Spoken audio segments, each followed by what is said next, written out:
Serangan Israel meratakan sebuah gedung tinggi di Gaza pada Sabtu, 6 September 2025. Dalam serangan kedua itu, militer Israel juga memperingatkan agar warga mengungsi ke zona kemanusiaan yang ada di selatan. Sebelumnya, Israel telah berulang kali memperingatkan bakal melesatkan serangan baru. Namun, militer Israel IDF tak merilis jadwal pasti terkait serangan tersebut. Dikutip dari Al Arabiya, pasukan Zionis menyerang sebuah gedung tinggi di kota Gaza. Bukan tanpa alasan, militer menilai gedung tersebut digunakan oleh militan Hamas. Mereka mengklaim Hamas memasang peralatan pengumpulan intelijen dan menempatkan pos pengamatan di gedung tersebut. IDF menyatakan Hamas memantau gerak-gerik pasukan Israel dari dalam gedung itu. Saksi mata mengidentifikasi gedung tersebut sebagai Menara Hunian Al-Sousi. Bangunan setinggi sekira 15 lantai itu langsung runtuh ke tanah seusai pasukan Israel melesatkan serangannya. Pernyataan Perdana Menteri Israel Benjamin Netanyahu terkait kemungkinan warga Palestina meninggalkan jalur Gaza melalui penyeberangan Rafah memicu kecaman. Sentilan tajam datang dari Mesir seusai Netanyahu menyatakan hal tersebut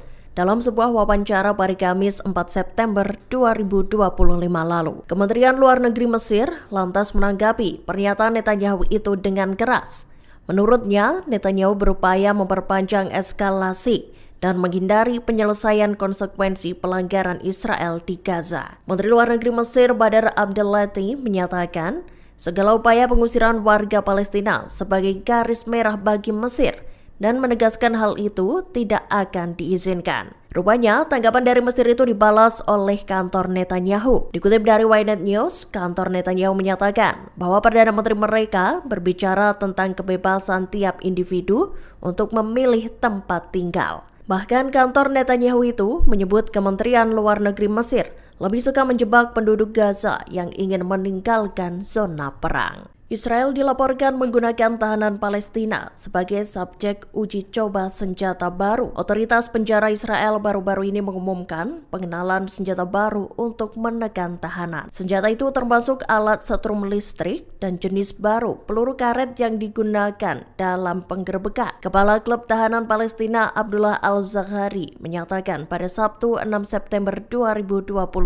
bahwa tindakan ini membuat tahanan menghadapi kematian yang melanggar hukum humaniter internasional. Al-Zaghari menambahkan bahwa eskalasi ini mencerminkan kebijakan Israel yang bertujuan untuk merendahkan martabat tahanan. Ia lantas menegaskan bahwa otoritas Israel sepenuhnya bertanggung jawab atas nasib ribuan tahanan Palestina. The New Arab melaporkan lebih dari 19.000 warga Palestina telah ditangkap di tepi barat. Setidaknya 585 perempuan dan lebih dari 1.550 anak-anak, termasuk di antara mereka yang ditahan. Militer Israel mendesak penduduk kota Gaza untuk meninggalkan wilayah tersebut. Mereka diperintahkan untuk pergi ke zona kemanusiaan di selatan. Perintah itu tertera dalam pamflet yang kemudian diterjunkan di udara. Lebih lanjut, juru bicara militer Avichai Adri juga menegaskan agar warga Gaza segera beranjak ke Al-Mawasi. Lewat unggahannya di X, Sabtu 6 September 2025,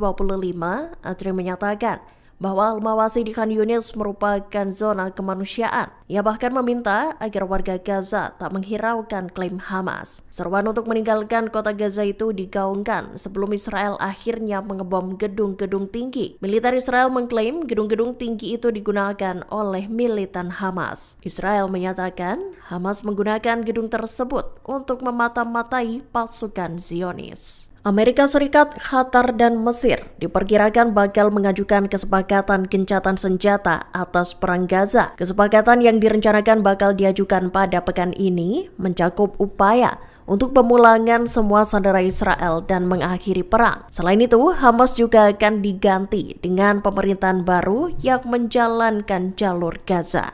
Dikutip dari The Times of Israel, Minggu 7 September 2025, pihak Zionis bersedia menghentikan rencana serangan untuk menguasai kota Gaza demi kesepakatan nyata. Namun menurut mereka, tawaran tersebut belum ada. Pemerintahan Netanyahu telah menyatakan tak akan lagi menerima kesepakatan parsial. Seiring dengan itu, militan Palestina Hamas menyatakan bahwa kelompoknya terbuka terhadap kesepakatan apapun. Terlebih, kesepakatan itu untuk mengakhiri perang di Gaza penarikan penuh pasukan Israel, serta akses tanpa hambatan untuk bantuan kemanusiaan.